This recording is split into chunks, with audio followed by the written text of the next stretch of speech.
Hi everybody, I'm Julia, co-founder at Skin Genius, and a warm welcome to you all tonight. Thank you very much for coming. We're not expecting the fire alarm to go off tonight, but if it does, fire exits are here and here. So I'd like to give a very warm welcome to you all, and especially to our panel here. So I'd like to welcome Sally Berkery, who's the Managing Director for CEW, which is the largest subscription organisation for the beauty industry. They work very hard to keep the industry informed about the latest trends, reports. They help with training and guidance and keep us all up to date. We also have Scott McGlynn. He's an actor. He has his own TV show or shows online, Acne Uncovered and Celebrity Skin Talk, where he talks openly about the products that he uses and gives honest reviews.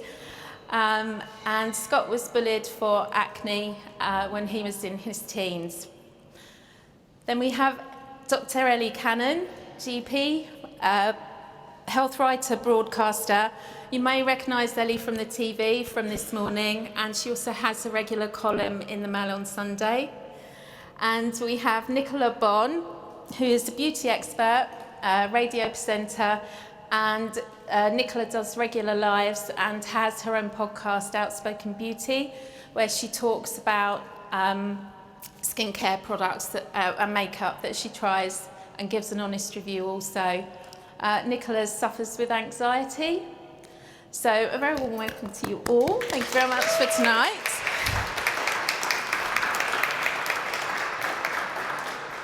This is a really informal evening. We'd like you all to be relaxed, enjoy.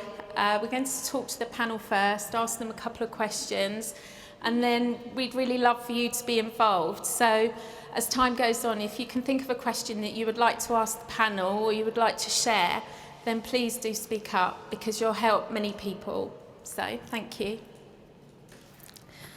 So, FaceUp2It. How did FaceUp2It start? Earlier this year, I spoke to a few mums in the space of a week, a couple of dads, and then I spoke to a granddad, and they were all really worried about their children, grandchildren, and how they were feeling about their skin, and they were just at their wits' end. They didn't know what to do, they didn't know where to turn. I'd also finished a case study on a 15-year-old girl, Amy. She'd suffered with acne from the age of 11. During lockdown, they'd had to go online with all of their learning at school, and it just put her in a really desperate place. It was something she really didn't want to do. She didn't want to put her face out there and be seen. They stumbled across Skin Genius on Facebook, and they started to use the products. And you can see that a use within a week, and then as time has moved on, her skin has changed dramatically, and she's a really happy 15-year-old girl now doing exactly what she should be doing. So we're really, pleased. But it's really hard, because a lot of people that suffer with skin conditions, it's not necessarily just what you see. It's that feeling inside that can be just so much more. So when people change their lives, it really does make a difference. We've got a video from one of our customers, Hayley, who'd like to share her story with you. I'm Hayley, I'm 42, and I'm a married mum of 2 teenage boys. When I was a teenager, I had horrific acne. It started on quite early in my secondary school, and I was bullied very badly, even to the point where they made up a song about my spots. My mum and I tried lots of ointments off the shelf, and we even went to the GP to get a tonic for them, but even that was so harsh on my skin that it actually bleached the pillowcases. Any product made my skin red and actually made my acne worse. When my children became teenagers, I had started to look around for some products that they could use to get into a good skincare routine, to try to avoid some of the issues that I had, and we stumbled across Skin Genius. The boys love it. It does exactly what we want it to do. They like the feel of it on their skin. It prevents acne outbreaks and spots. It was brilliant for them, so I actually started to use it myself. Recently I had to go through some chemotherapy, and I had an allergic reaction on my face to some of the drugs that I was on, presenting as an acne rash. The hospital gave me a paraffin-based cream, and that actually made it even worse. It encouraged it, and it made it eventually that the spots became pus-filled. So I went back to my trusted Skin Genius, and sure enough, within 17 days, it had completely cleared up. As a mum and as a middle-aged woman, I'm just really, really grateful that there are products out there that can deal with these skin complaints in a mild manner and not harsh on the skin. Personally, I completely trust Skin Genius. You know, I'm sure Hayley's story has touched a chord with a few of you here in the audience, and it's just really brave of her to put her story forward so that other people know that they're not alone and that somebody else out there is experiencing the same thing as her. We really like to be in tune with our customers, and we like to be involved as much as we can so that we can really understand their journey, find out what their challenges are, so that Skin Genius as a brand, we can improve on everything that we do so that we can deliver you the best products to help you and to make you skin confident, because that's what we all deserve. Not everyone is happy to share their story. As I say earlier, it's just really hard because quite often it's that feeling inside that is worse than what's on the skin. But for example, with Hayley, I'm going to bring this along to you, Ellie, because I'm going to ask you a question. You just need to speak into it. I haven't got to press anything. If, like in Hayley's condition there with her acne, if somebody's suffering with a skin condition, what should they do? Where do they turn? Is this on? Yeah. So I'd like to think that now we're slightly better. I'm not going to say we're great, but I'd like to think that we're now slightly better in GP surgeries in terms of acne specifically. And I do think that there is a recognition that any sort of skin problem comes with a psychological element as well. So obviously it's very visible, and as we heard from Hayley, very distressing. I mean, 7 years of bullying in secondary school. I mean, it's absolutely horrific, isn't it? And I think now the medical establishment are better at understanding that.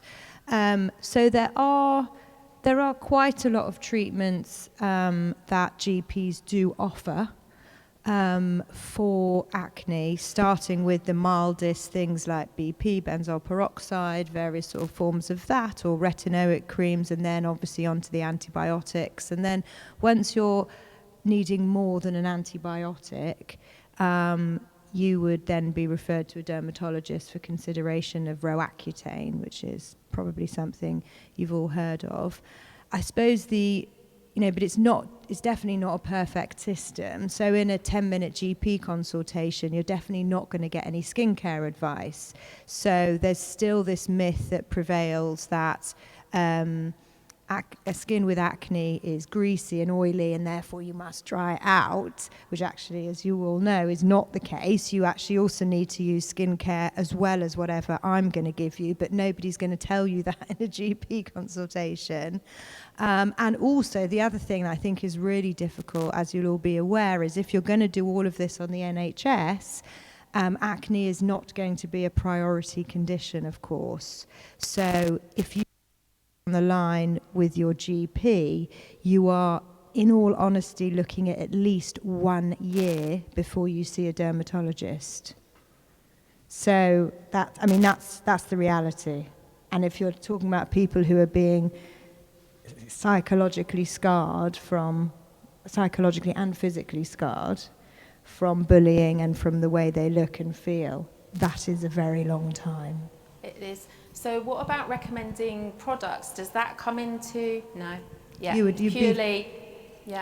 GPs are obviously, we're not obviously a homogenous group who are all very different, and you might have people who GPs who would know that alongside acne treatment you should also use moisturizer and a proper facial wash and all of this, but that would be luck of the draw.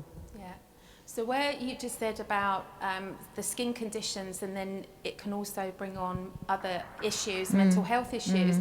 Is it the skin conditions that make the mental health, or is it the other way around, or do you find a mix of both? Well, that's a great question, and our skin is very, very related to our mental health and mental illness, and anybody with a skin condition will tell you that when they are anxious or depressed or stressed or tired, their skin condition is worse, whether we're talking about eczema or acne or a whole host of skin conditions, and vice versa. When your skin condition is bad, of course you're going to, so it's a sort of very, it is a tough cycle. And it's chicken and egg, which came first. Yeah. So if people are suffering with their skin, or maybe they know somebody that is, and they see that that person is becoming withdrawn, what should they do about trying to heal them and help them on their mental depression, their withdrawn, their anxiety? Would it be to come to yourself to... I think recognizing these things is really important. You must never be afraid of talking about sort of feelings and mental illness and mental health, because actually to recognize it can be almost treatment in a way for somebody to hear that, for to hear your acknowledgement. So any acknowledgement is so important. Of course, there's a lot of discussion about people having difficulty accessing a GP, but skin conditions lend themselves really well to the online consultations, what we call the electronic consultation. So you can take some photos of your skin, which you can do in the privacy of your own home. If you always, for example, choose to go out in makeup, which a lot of my patients with acne will. So you can take photos at home and they can be sent into the GP, and you can ask for a consultation for your acne, and that's quite a good way to access a GP. Yeah, no, it's really good advice. I think some people just don't know where to go and what to do, so to come to you to start with. With the bullying that Hayley just talked about here, I know, Scott, you were bullied in your teens for your acne, and the Anti-Bullying Alliance are actually supporting the FaceUp2It campaign, but they couldn't be here tonight because they've got their own campaign in a couple of weeks' time. But they've sent a short video for us just to see on that first. It doesn't matter what you look like.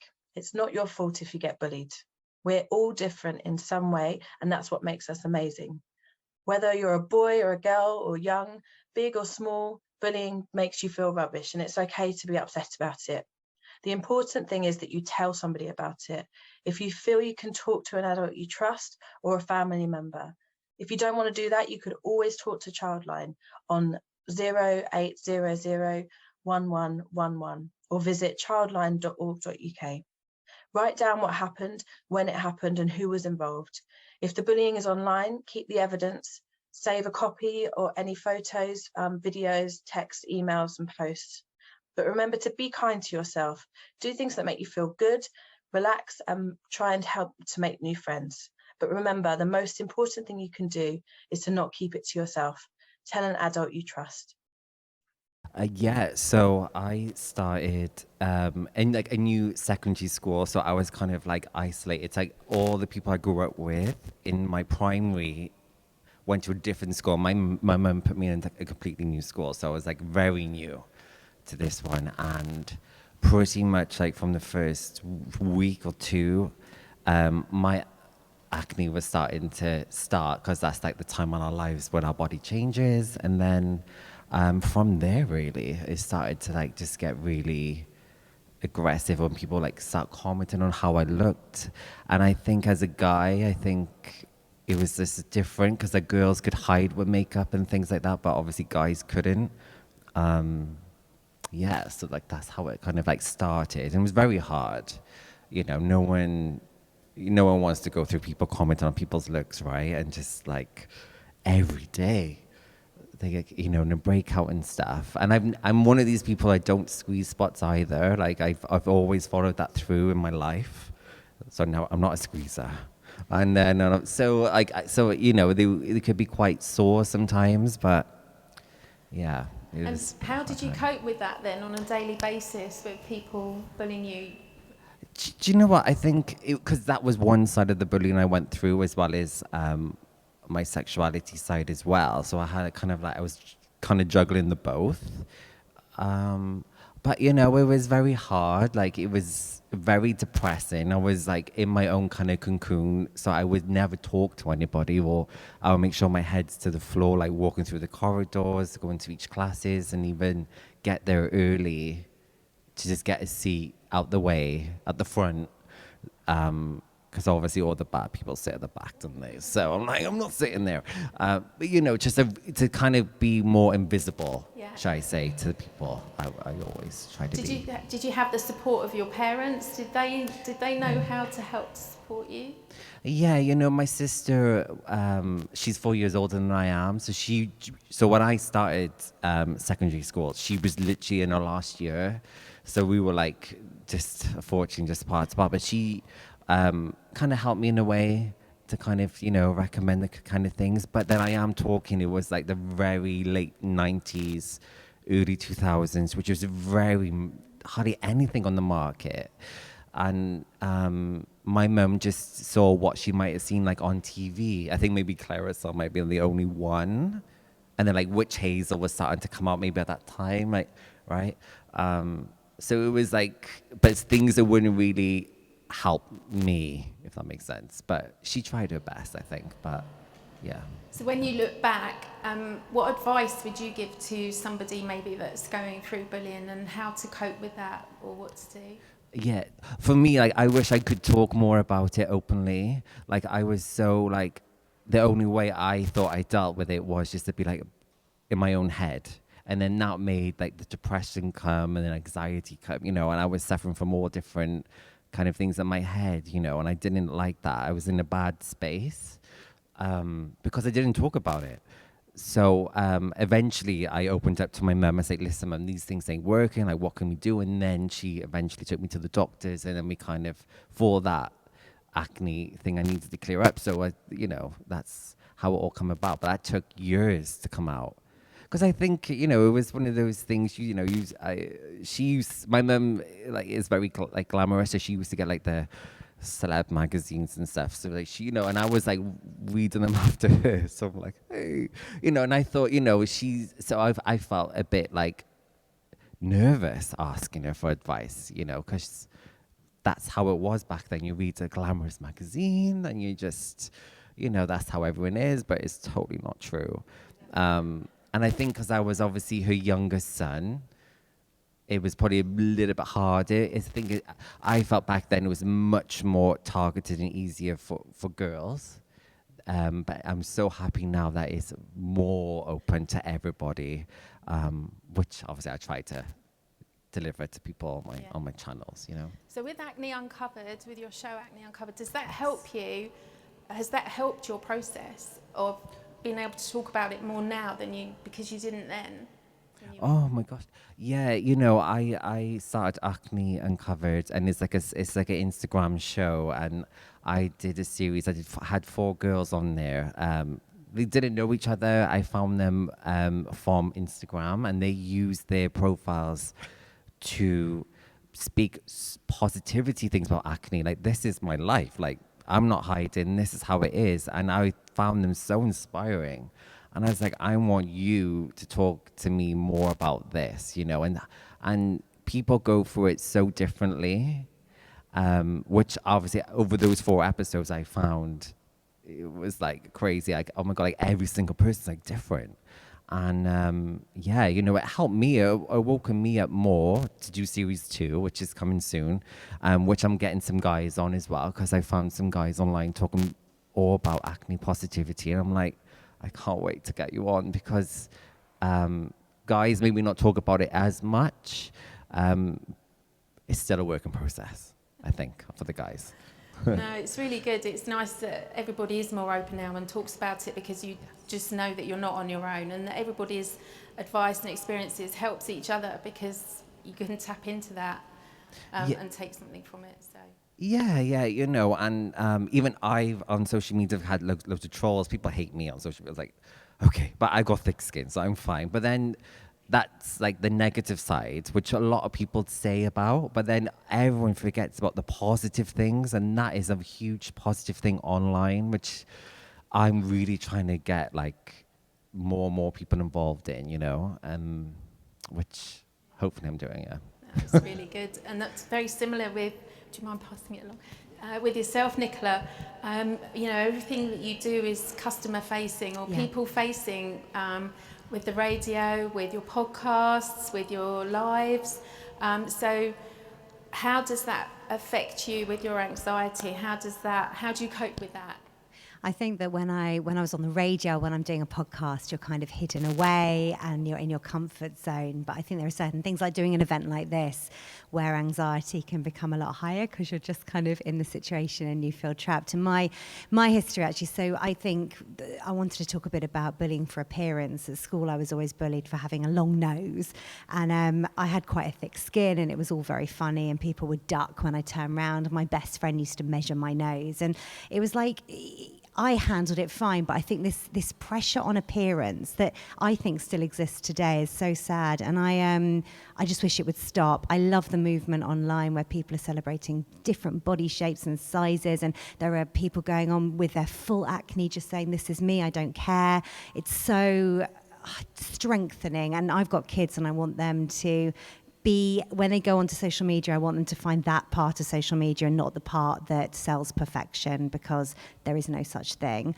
Anxiety is something I've suffered with all my life. As a kid at school, I had it all the way through.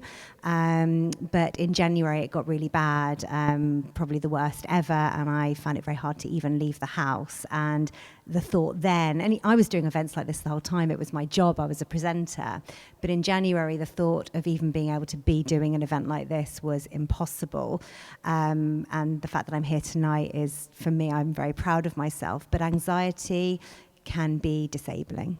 It's when you let the thoughts in your head take over and you stop seeing sense, maybe. And I think the way to get over it sometimes is to, number one, share. You've got to share those thoughts, and you've got to get some input from somebody who can help you make sense of them, whether that's because you're being bullied, whether that's because you are having panic attacks. You need somebody to make you see that they are thoughts and that there is a way to get over them, and to overcome anxiety, to overcome fear, and to overcome the bullies as well. If you're facing bullies, you just need an inner strength, but sometimes you need help for that. So what were your techniques? So when you can feel your anxiety rising, what are your...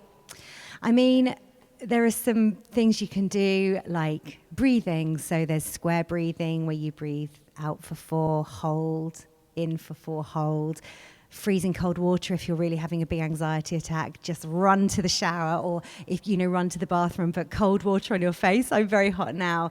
They're the physical things, but I think more than that, it's actually, there's an app called Thought Diary, which I put on my phone. I don't know if anyone else is aware of it, and it's based on CBT, cognitive behavioral therapy, and it just makes you challenge your anxious thoughts. So say I think, oh my gosh, I'm doing an event tonight, I'm going to have a panic attack.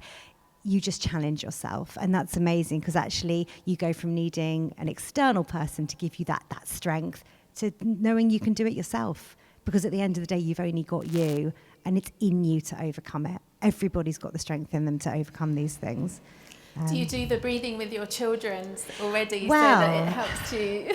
You see, you think so, but my 8-year-old, whenever I do it, she's like, "Oh, be quiet." But they do something called yoga. There's a lovely yoga and meditation channel on YouTube with a woman. I think she's called Ellie. I don't know if anyone knows about her, but she's yoga with somebody or other, and they do that. They love that. So they do a bit of meditation. But if somebody just says to you, breathe, if you're anxious, it's never going to be enough. There's a lot more to learn, and it's a real journey. But I truly believe that anybody can overcome anxiety with perhaps I haven't mentioned medication as well. You know, speak to a doctor, see a psychiatrist, maybe get a psychologist. You need to seek help. And actually, Doctor, I was going to say to you that you said that the process of getting help with your acne, I think mental health is similar. I think NHS, it can take time and you don't always get the help you need instantly, which can be challenging.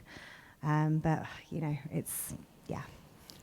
I think it's really nice for, especially for you to talk about the anxiety, because not many people are really talking about anxiety at the moment. So, and it comes to all of us as well. And I know that now I'm menopausal on the other end.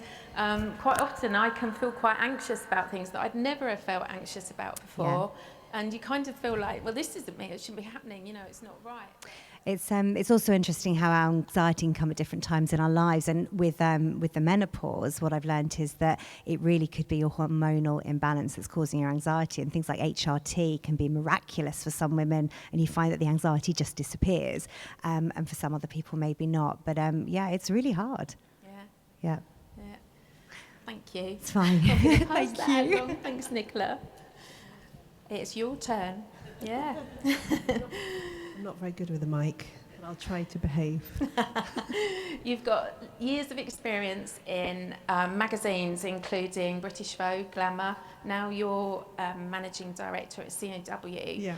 So, and staying in that beauty space, have you seen a difference and a change with anxiety, mental health issues, depression as years have gone on? Yeah, I mean, absolutely. I think the big changes that I think all of us have said is that people are talking about things a lot more now, and may that grow. I know with my kids, I've got a daughter who's 19, a son who's 17 this weekend, and it mortifies them. But I try and talk to them about everything, because I kind of grew up not really knowing anything about anything. So I think this idea of communication and openness, and I'm thinking back to magazines, for magazines like Glamour, which I was on the launch team of, is an amazing platform for resources on their website. I was just with Deborah Joseph, actually, the editor, and she's such a brilliant writer, because it's not just all about the fashion shows that happened last month. Of course, everybody likes to see that, but she tries to provide a resource, whether you are buying a magazine, few people do these days, but you know, her social media channels for the brand, and you know, everything they do, however confident the reader or the user of the website is, they're trying to provide as much information and sort of signposting to help people as they can. So I think things have changed a lot. I mean, you know, is the magazine world, and a bit silly sometimes, but has come on leaps and bounds. I mean, I was privileged to be at British Vogue when Edward Enninful came in, and we launched New Vogue, and you know, certainly what he's doing, you know, is phenomenal. His covers are very, very different to what British Vogue ever was before, and that's to be celebrated. So, and it's definitely sent, you know, ripples around the world of what those kind of fashion magazines are looking like now. So you feel as though there's a shift happening already in the magazine world, where they're trying to be more open as to what's really going on? Definitely. I mean, but that said, I mean, the previous editor, who'd been there for 25 years, Alexandra Shulman, was often criticised for, you know, she was the editor at the time when I think something called heroin chic, which is terrifying, was the trend. And I think some of us will remember what those catwalks looked like. And, you know, she was simply providing a commentary of what was going on, what the zeitgeist was at that time. But you know, she herself would never allow the editors to write articles about dieting, for example. But the beauty editorial teams are much more than just beauty editors now. They're not just talking about makeup. They go very deep into you know, skin conditions and menopause and all sorts of you know, a wider topic base than just a mascara, you know, or a lipstick. And what would you like to see from brands, skincare brands? What's missing? What do you think we can improve on? They all need to follow your brand, Julia. We love your brand. I think it's authenticity. You know, it's not. We've seen a lot in the press, and I think we might talk about this, about celebrities fronting campaigns. We've seen Brad Pitt, we've seen Kate Moss, and you know, those aren't very authentic to me. I think consumers nowadays, I know my kids very much will not buy products if they aren't sure of where they're from, or you know, they're not going to waste money on rubbish, and I think brands know that now. You shouldn't be overproducing hundreds of different products. That you need to keep things simple and authentic, provide information, be very honest about what the benefits of your products are. I remember, I think it was about, 15 or 20 years ago, one big French cosmetics company who are based in Hammersmith, who I won't name just in case there's anybody from here, but they got shot down quite rightly because an ad that they had ran said that it was going to make people's lashes grow 10 times longer. I mean, they'd be out here. That's just ridiculous. But they were you can't make those kind of claims anymore. It's not safe. It's not it's not ethical to make that kind of move. Yes. So. As a mum, can we do more as a brand to help with communicate better with the teens about skincare? Skincare. I mean, I think what you're doing here tonight is a great jump-off point. And my son is 17 and uses Julia's products, and I have to say they've transformed his skin. They are, he's fairly lucky, but he does get spots. He's at that kind of peak age, and I think it's really fantastic for me to have. His friends, actually, when I looked at them all last weekend because they were at our house after a rugby game or something, some of them have great skin, but a lot of them have spots. But the boys don't kind of tease each other about that now. It's not how it was when I grew up in the 70s and 80s. And so I think they are more, because we are used to seeing people and used to talking about skin conditions, I'm hoping that there's some big changes happening and they're more supportive of one another. They know that drinking water is good. They know that they shouldn't be drinking too much lager or whatever it might be. Whatever. I don't know. I shouldn't say that. He's only 17, but he does drink lager. I'm sorry, Ellie. Sometimes at a party, not for breakfast or anything. But they know a lot more. He knows about salicylic acid, and when I was growing up, my best friend Craig would not have known, or I wouldn't have known what salicylic acid was, or no, exactly. So it's this education thing, and I think that's for the good. As long as they don't get too confused, I think that's the beauty of a line like yours. It's very simple and clear. You don't need 10 different products. I mean, when I was growing up, I think we had this thing called Quinoderm. It was like Tipex, and like bleachy Tipex that you'd put on spots. I mean, God knows what that's done to my skin, but simplicity, clarity, and efficacy, I think those are the things. And these natural ingredients in your products are wonderful. Thank you. Thanks. I think we'll go to the audience now as well. So we'll ask you guys if you've got any questions. I'd also like to mention we've got Cinta here in the audience as well. She's the makeup artist and blogger, and she's more than happy to answer the questions later on if you've got anything you'd like to ask about coverage, etc.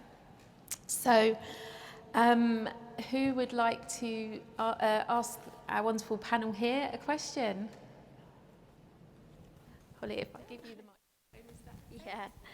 Yeah. So I'm back at uni now, and we talk about acceptance in society of diversity, whether that's age, gender, race, for example. But how do we then move that over to people's appearance so that it becomes less of an issue? Who'd like to answer that one?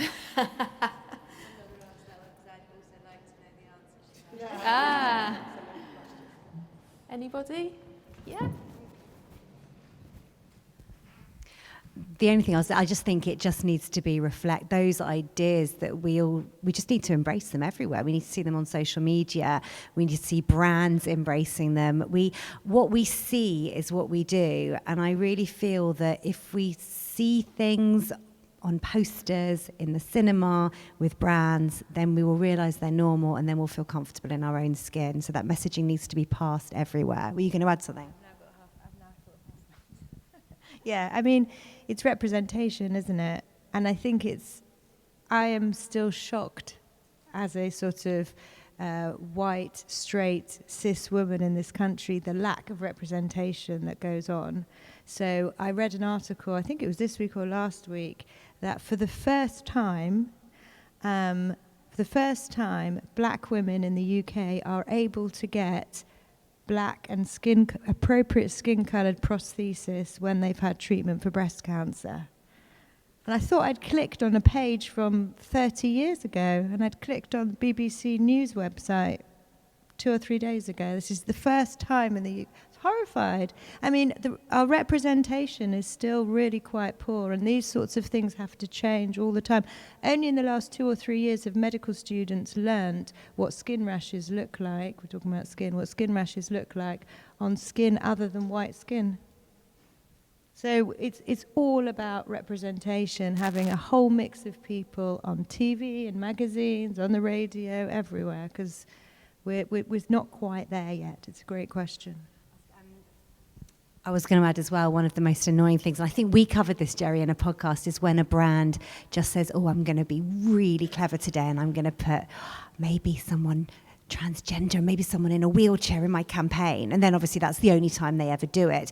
And what we discussed on one of my podcasts was that you need to start from the ground up. So when you have a brand, have people who represent every aspect of society within your brand, giving you input from the ground up when you're making your stuff. And you've got a very small brand, but I think for the larger brands, I want to see teams with really old women, really young men, people of all, just everyone. And then we get fairness and we get representation. Thank you. Does anybody else? I can just probably ask the question because I'm sitting, I'm quite loud. But it's to Dr. Ellie. So my question really was, you've touched on a point about sort of ethnicity in the sector, but when you talked about skin conditions, if you are a woman of colour or a different ethnicity and you go to the doctors and you have a skin condition, I wouldn't know how to push back almost, and because I think there's a sense when you go to your GP, your doctor is your authority, and you often feel that you don't have the right, the power, the words to then push back and say, well, actually, is that for my skin type? So I guess that's my question to you is, what advice would you give to someone of colour or a different ethnicity who had a skin problem and felt that this was just, like, I need something that's for my skin type as opposed to the broader reach, which potentially might be?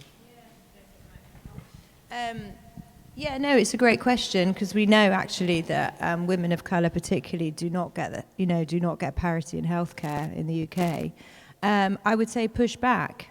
I would say, as you are, push back, and if you don't like the answer you're being given in front of you by that specific doctor or healthcare professional, you ask to see someone else. And I think, possibly living in London, that's easier, because certainly like in a GP surgery like mine, we're very multicultural, and we sort of, it's better diversity even within the people employed in the practice. But yeah, you are entitled to push back. You seek help elsewhere, you ask again, you ask for a second opinion.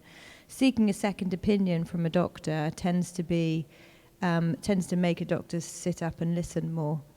So, when people are on their sort of like second consultation for the same thing, doctors tend to take notice then. Anyone else got a question? I'll come here first. Sorry. Wait, sorry. Hi, yeah, I've got a question about vitiligo. So a friend of mine's son, he's 15 years old, he's suddenly started developing vitiligo. It started on his body, but it has actually started spreading to his face, and particularly to his eye area. He's become really quite withdrawn and hiding away in his bedroom, probably like a normal 15-year-old child, you could argue. But it's been a stark contrast to how he was before he started to develop this. I just wondered if you had any advice.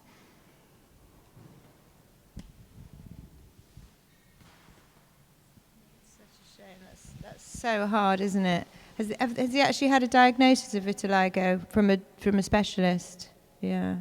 So, I mean, specialist vitiligo clinics should be able to talk to him about camouflage that you can get on, camouflage makeup and everything that you can actually get on prescription, and be taught how to use that. I suppose, that's probably quite a difficult thing for a boy to learn how to do, but it could be really sort of quite essential for him. And I would say 100% look at the support groups of vitiligo online, where he can sort of like learn how to do that, because obviously vitiligo unfortunately is a progressive condition, so it's something that sort of like carries on, and so there's going to be a large part of his treatment that's going to be about acceptance and how he manages that.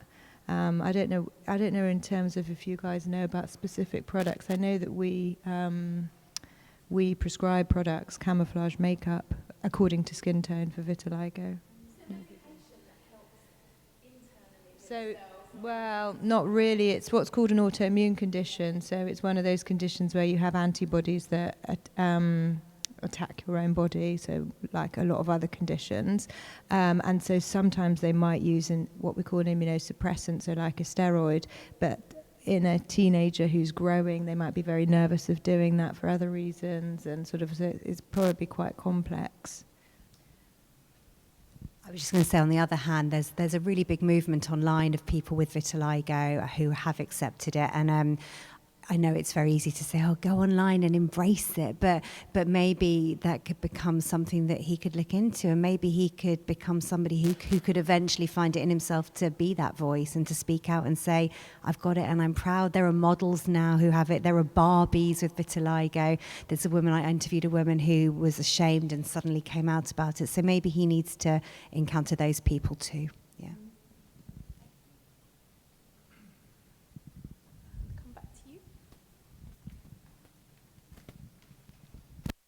Thank you, Julia. This is a question for Dr. Ellie. So, sorry to keep bombarding you with questions, the complicated ones. My niece suffers from acne, and one of the things that her doctor has prescribed her is topical steroids. I also have a friend who had steroid cream and had horrific long-term reactions to steroids. So I guess I'm interested in your perspective on using steroid creams as a treatment for acne and other, I guess, enhanced skin conditions. And this is in Australia, so I guess I can't comment on NHS-related things.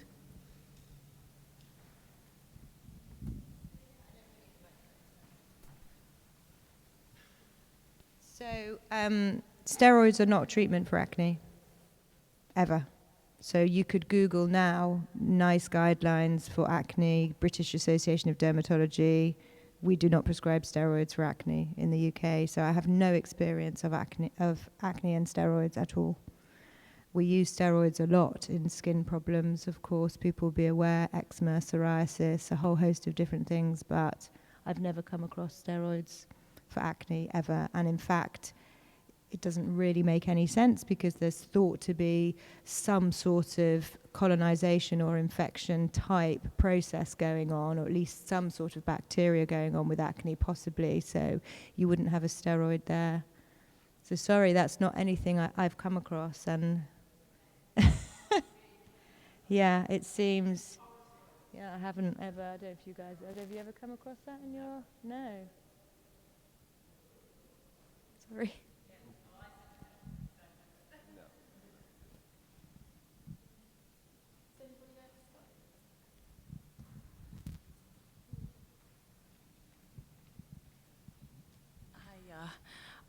So yeah, it's a bit of a carry on from your question, because I've had psoriasis for like the last 13 years since I was 15, and it's been like an up and downhill battle where you'll have a year where you're clear, and then you'll have a few months where you have a really bad flare out, and like I've always when I was going to see doctors and stuff and went to a dermatologist, the first thing I was always offered was steroid cream. And then throughout the years, as the years went on, my body would become like resistant to a steroid cream. I would get moved on to a stronger one, where it got to the point where my body was completely dependent on steroid cream. And I was using the strongest steroid cream that the doctors could give, and it got to the point where even my body was resistant to that, and it completely took me over like head to toe. And then I've done like light treatment as well, where it's great. You do like 3 treatments a week, and then you're clear for like the 8-week period, and then it comes back again with vengeance. So I think like what is like your like routine, like steroids, is it like the body can become addictive to it? Because I've went through like a period now recently where I've like withdrew myself now completely from steroid and started to learn more about natural skincare and about nutrition, and I'm finding that has been like I've basically been able to like I'm nearly there, clearing my skin naturally now. And it's not something that's like spoken about when you go and see a doctor. I was never told about nutrition, like dairy, certain gluten. Like you're never offered a patch test or like an intolerance test or asked about your lifestyle or your mental health. So do you think that this is something that like should be more incorporated when you go to the NHS? Very long-winded.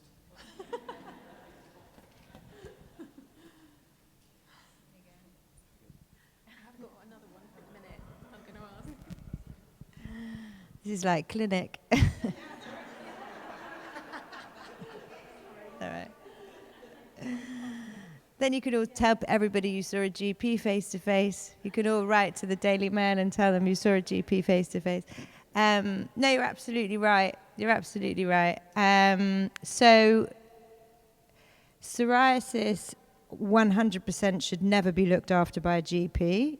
Again, national guidelines. Anybody with psoriasis should be looked after in a dermatology unit because it is a very complex condition. And now there are clinics, psoriasis clinics, where, as well as light treatment, they actually also offer psychological treatment and all of these sort of other things. So you're right about the whole concept of nutrition and food and lifestyle as being associated with it. The issue with doing allergy testing or patch testing or any of that is that's not going to pick up the factors that will tell you whether or not that's going to affect someone's psoriasis. So actually the best test is really what you did, which is sort of a suck it and see approach. So to say to somebody, come off gluten for 2 months, let's see what it does. After that, come off cow's milk protein for 2 months and let's see what it does. We don't actually have a test that will give you the exact sort of marker to say this will affect your psoriasis or not. So I don't think, within an NHS GP clinic and probably not within an NHS dermatology clinic, unless you're in a specialist psoriasis centre, they're going to go into that holistic approach. But of course it should be part of that. A question I've got is, do you think men and women should use the same skincare, or they should be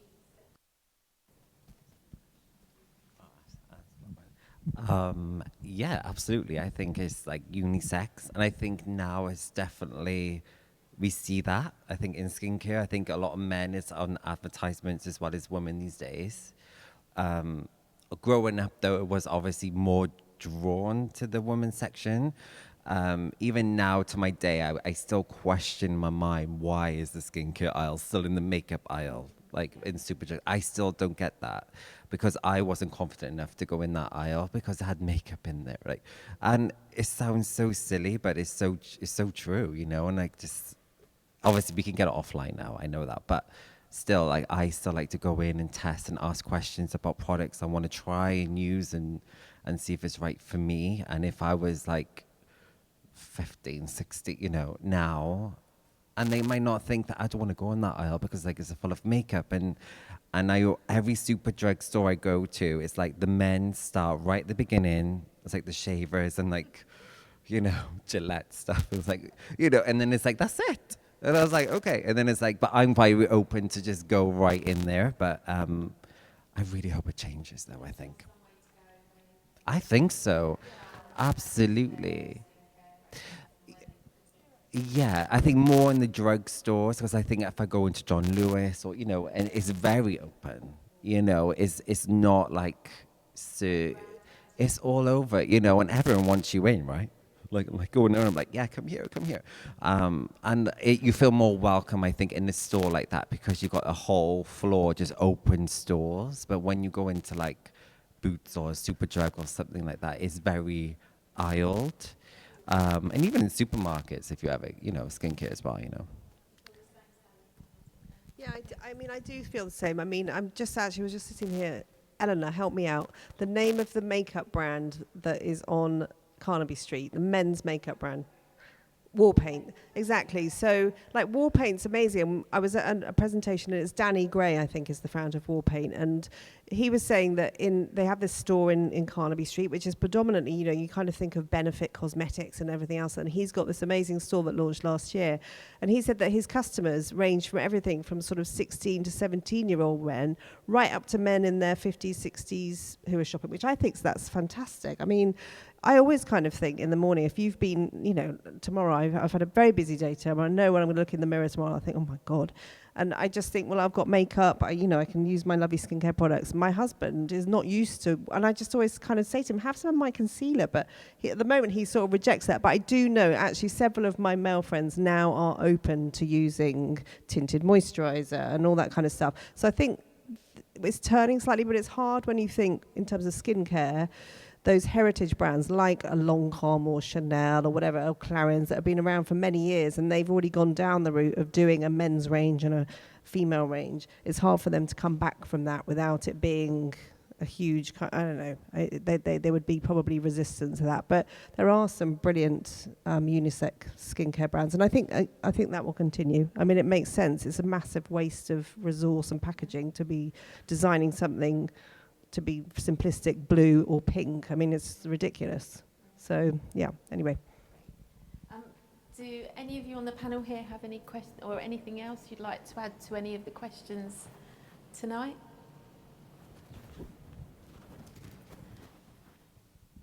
Literally, all I was going to say, this is a bit of a plug for you, Julia, but I overdid it on my skin, and I should know better because I know about skin, but I had some tretinoin, and then I had a crazy facial, and I had really, really bad breakout of like eczema, which I get sometimes on my neck. It was horrendous. Nothing worked apart from Skin Genius.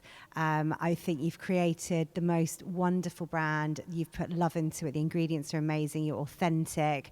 And I just think you're brilliant. So thank you for tonight as well. That's all I wanted to say.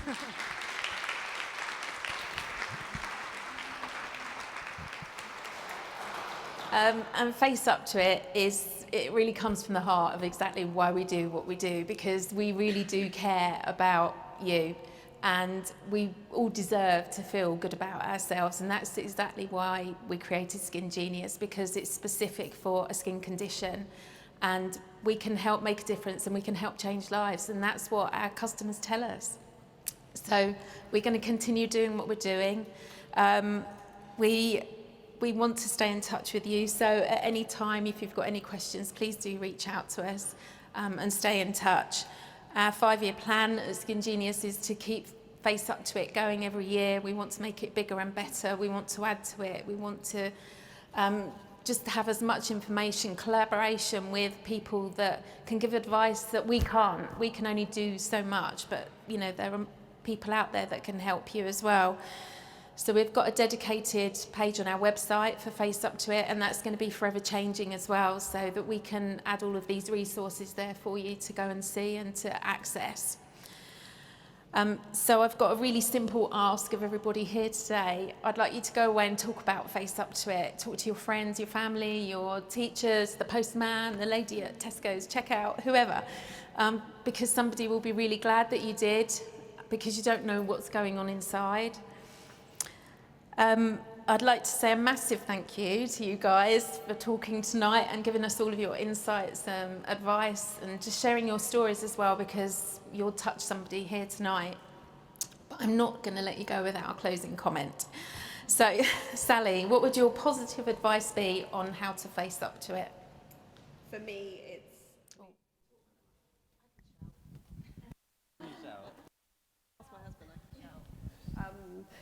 I think from my point of view, it's to encourage people not to bottle things up, to communicate, to feel that they have a friend, a family member, a family friend that they can go to and discuss or talk about what, you know, to bottle things up we know is horrific. So if we can encourage everybody, you know, I do it with all of my godchildren, my kids, like everybody, they think but it's so important now because, well, we try to, so that's my... Kind of touch on what you kind of said, but just try and be like open, you know. I think the great thing about social media is that you can join very private groups and just talk about your feelings. And I do it now, still to this day, when something's bothering me, or I'm down. And I think it just gives me like a relief, because a lot of people out there is going through exactly the same thing you are. You just don't know about it. And the powerful thing about social media is that it's like all around the world. Like I have friends like in America and Australia now, and it's just nice to connect that way. And yeah, just like on what you said, just keep talking. Yeah. So I think it's quite nice to just be open and just try and talk about things that might be bothering you, because a lot of people are going through the same things, which I found, you know. I would say, I suppose alongside that, a sort of an extension of that is we're really lucky in the UK. There's so many different sort of like charities and support groups. So not just sort of the informal thing that Scott's mentioned, but also like, you know, formal places like the Eczema Society or these associations. And the power of that is that you're never going to hear that type of advice from a doctor. And it's the power of Me Too. And so, you know, you were asking me about psoriasis and different things like that. And it's a sort of thing that if you were looking at the psoriasis charity, like they have all of that wealth of knowledge there from so many people, and sometimes they've tested the ideas as well. So there's a huge amount going on in the third sector and the charity sector. So sort of explore that as well, because it can be really helpful. And I think that if you found the strength to kind of come to terms with whatever you're going through, use your voice and speak to other people about your experience, because the more we share with each other and normalise things, I think the better people are going to feel.